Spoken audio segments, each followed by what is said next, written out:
오래전 담배를 끊었다는 사람이 갑자기 한 대만 빌리자고 합니다. 너무 속상한 일이 있었대요. 하나 주는 거야 문제는 아닌데 10년도 넘게 금연한 사람이 다시 담배를 입에 무는 장면이 조금 생소하게 느껴졌습니다. 하지만 아예 이해 안 되는 상황은 아니었습니다. 아주 예전 TV의 한 건강 프로그램에서 어떤 전문의가 이런 얘기를 하더라고요. 담배는 끊는 게 아니라 평생 참고 산다는 게 올바른 표현입니다. 폐에서 찌꺼기가 모두 빠져나간다 해도 뇌는 흡연할 때 자극을 잊지 못한다고 하네요. 감정과 이성 모두 뇌에서 비롯됩니다. 내 의지라는 것도 뇌가 시킨 거고 그때 내가 왜 그랬는지 모르겠다며 후회할 행동도 뇌가 시킨 겁니다.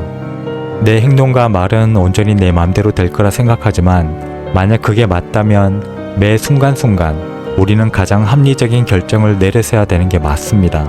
손해는 적고 이득은 많았을 것이고 과거의 실수를 되풀이하지 않았을 것이며 똑같은 후회를 2번 이상 반복할 일은 없었겠죠. 하지만 사는 게 어디 그런가요?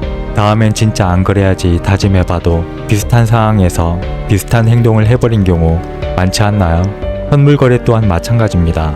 매매를 시작하고 몇 년 동안은 숱한 실수와 후회로 멍이 듭니다. 돈이 갈려나가는 건 둘째치고 자존감마저 깨지게 됩니다. 내가 이 정도밖에 안 되는 사람인가? 이렇게 못난 사람이었나? 다시는 안 한다 해놓고선 왜 그랬지? 위로되는 사실은 너도 그렇고 나도 그렇고 사람이라면 누구나 다 똑같다는 겁니다.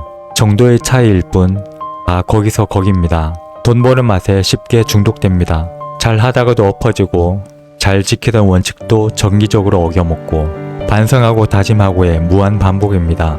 짬밥이 좀 쌓이고 난 후의 행보도 비슷합니다. 경험이 누적될수록 뻘짓거리의 빈도가 점점 낮아집니다. 하루 단위로 갈팡질팡 하던 것이 주 단위로 다시 월 단위로 서서히 줄어들죠. 언젠가는 제법 마음의 고요가 찾아옵니다. 이제 고생할 일은 없다 생각됩니다. 하기야 그동안 내가 겪은 게 얼만데 같은 실수를 또 하겠어. 또 그랬다간 내 손에 장을 지진다.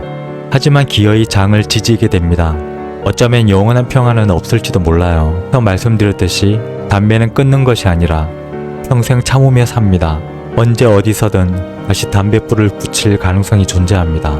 마찬가지 아무리 심리적으로 안정됐다 해도 예상치 못했던 순간에 예전 거래 습관이 튀어나올 수 있습니다.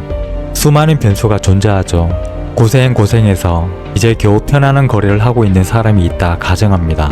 한날은 직장에서 불쾌한 경험을 안고 퇴근했는데 사소한 일로 배우자와 말다툼을 하고 난 후에 풀리지 않는 기분으로 습관적으로 HTS에 접속합니다. 기회가 왔다 싶어 진입했지만 실수로 매수를 해버렸습니다. 정리하려는 찰나 쭉 빠지는 바람에 계획에도 없던 손실이 발생해버렸습니다. 너무나도 당연히 매매 시작 전 어떤 일이 있었든 지금까지 그래왔던 것처럼 그 이후에 진입 포인트가 없다면 매매를 안 하는 거고 만약에 들어갔다면 계획대로 익절하거나 손절해야 됩니다. 늘 그래왔던 것처럼요. 보통 생각이 행동과 말을 낳는다고 하잖아요. 하지만 반대의 경우도 얼마든지 있습니다. 행동과 말이 역으로 생각에 영향을 주기도 합니다. 방금 전의 상황에서 그 사람의 기분은 어떨 것 같으세요? 와 정말 어이없다. 미치겠네 진짜. 돌아버리겠다 정말. 그래 해보자 이거지? 입 밖으로 내뱉은 질 나쁜 언어들이 머리를 오염시키고 그것들이 행동으로 표출되면서 폭주하게 됩니다. 이보다 더 악적거린 상황에서도 잘 참고 잘 지켰으며 마무리까지 잘 했었는데 어제는 내가 왜 그랬을까 싶을 때가 있습니다. 나름 업계에서 유명한 트레이더들이 소리 소문 없이 사라져버리거나 세상을 등졌다는 사실을 접할 때 전 그게 궁금하더라고요. 갑자기 왜? 큰 손실 때문이라는 명백한 이유가 있었겠지만 그동안 전혀 손실 없이 거래하지는 않았을 겁니다. 손실 제로의 트레이딩은 없습니다. 잃는 것 이상으로 많이 얻는 게 관건인 것이죠. 게다가 경험과 지식이 고동화될수록 수익보다는 손실 관리를 제일 1순위로 꼽습니다. 새는 물을 막아야 물통을 채우기 쉽다는 건 오래 하다 보면 누구나 깨닫게 되는 원리입니다. 당연히 그 사람들 거래 원칙에 손절 기준이 있었을 겁니다. 나락으로 떨어진 건 분명 그때까지 지켜왔던 원칙이 어떤 이유에서든 깨졌기 때문입니다. 즉 갑자기 안 하던 걸 했거나 해야 하는 걸 안 했기 때문입니다. 이 영상을 보시는 분 중에 이제 안정권에 접어들었다 자평하시는 분이 계실 겁니다. 정말 고생 많으셨죠. 하시던 대로만 하면 앞으로도 큰 탈은 없을 겁니다. 하지만 현재 패턴이 계속 유지될 거라 과신하지는 않으셨으면 해요. 금연했음에도 나도 모르게 담배가 땡기는 것처럼 평소 나답지 않은 오기를 부리고 싶을 때가 올 수 있습니다. 이로도 분노하지 않으며 뭐라도 너무 기뻐하지 않는 오늘도 어제 같은 평정을 늘 유지하시기 바랍니다. 내용에 공감하셨다면 구독과 좋아요 부탁드립니다.